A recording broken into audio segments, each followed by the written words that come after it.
Good morning, students. This is Neha. Today we will be starting your first chapter of history, and the name of the chapter is Sources. Before getting ahead with the lesson, let's see what are the topics you will be learning in today's particular lesson.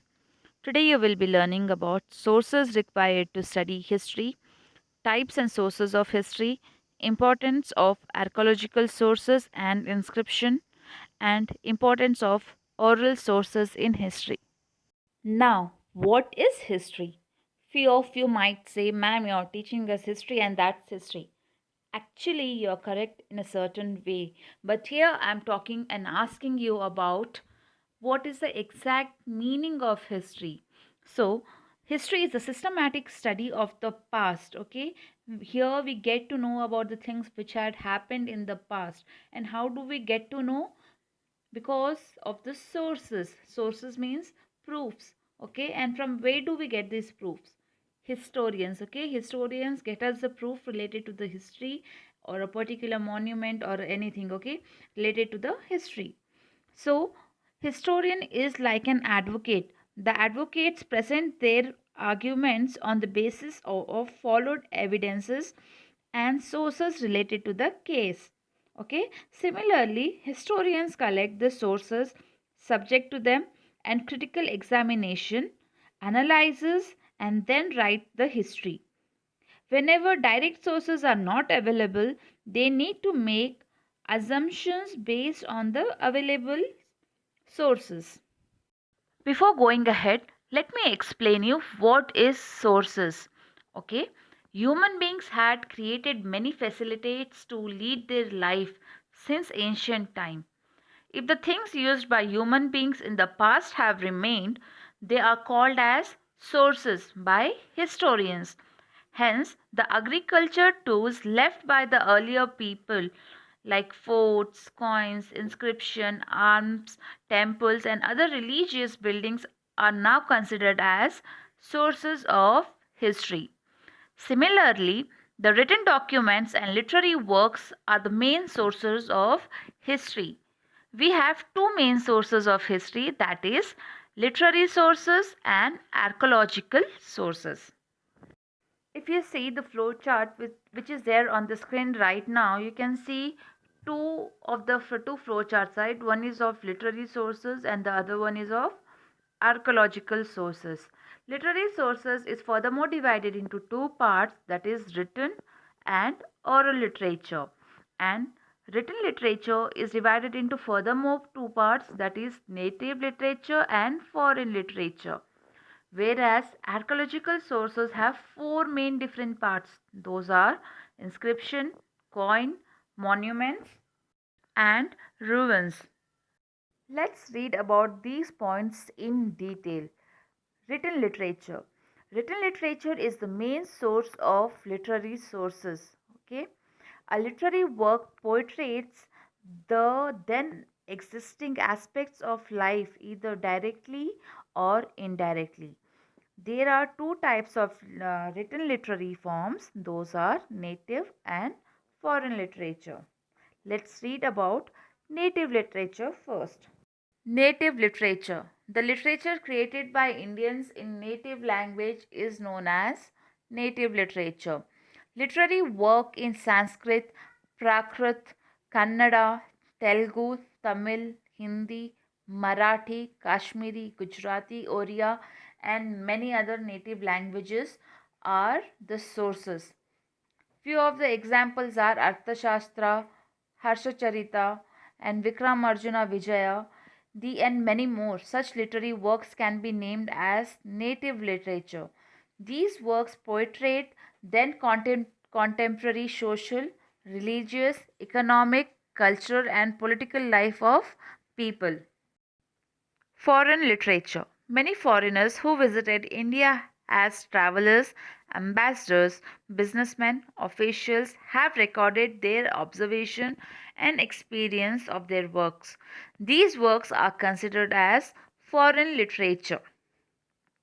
Megasthenes indica, Fahens Gokoki, Yun Sang Siyoki, Tarike Farishta, Barbus Tuzake Babri, and others are the important sources. Apart from these, there are many other writings that serves as the sources. In these works also one can get the depiction of the contemporary social, political, economical, cultural and administrative aspect. Oral literature. Students, in oral literature, the stories or the songs are passed by one person to another person by word of mouth. It's from the beginning, right? In the beginning, human beings didn't know how to write. So what they did is they started to pass on the stories, okay?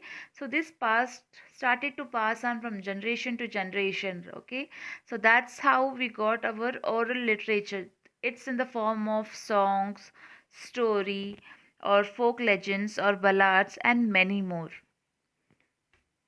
Let me give you an example.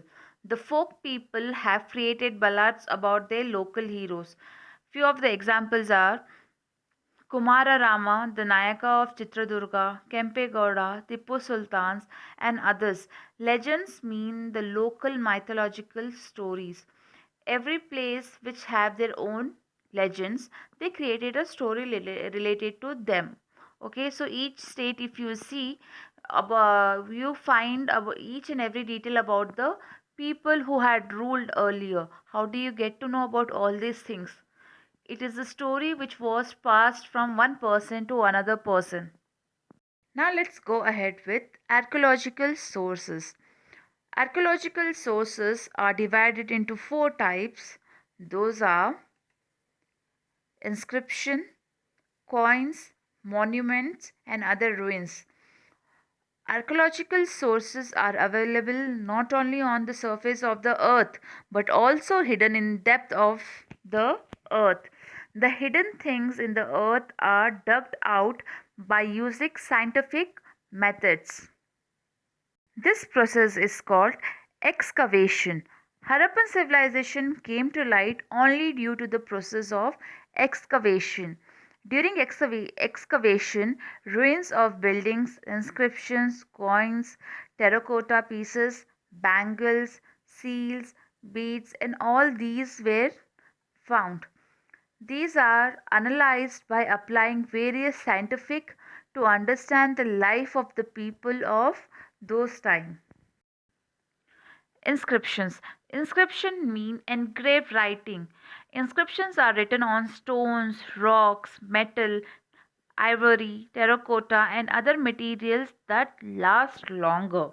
Inscriptions are more reliable as these have direct relationship with done events. Ashoka's inscriptions are the earliest inscription found in India. Most of his inscriptions are in Brahmi script. The language is Prakrit. Thousands of inscriptions are found in Kannada, Telugu, Tamil, Sanskrit, and Prakrit languages. Many political, social, cultural, economic, educational, religious aspects are reflected in these inscriptions. Coins. Though the coins are small in shape, they contain many information or important aspects. They are helpful in understanding geographical extent of the ruler's kingdom who minted the coins. They also aid us in knowing the language of administration, titles that the king possessed, their religion, economic condition of the times, and metal technology used in particular kingdom. Students, once again I want you to pause the video and read each and every points which are mentioned in all the different types of sources. Monuments. Monuments are the major source to write history. Palaces, temples, forts and pillars etc. are the monuments only.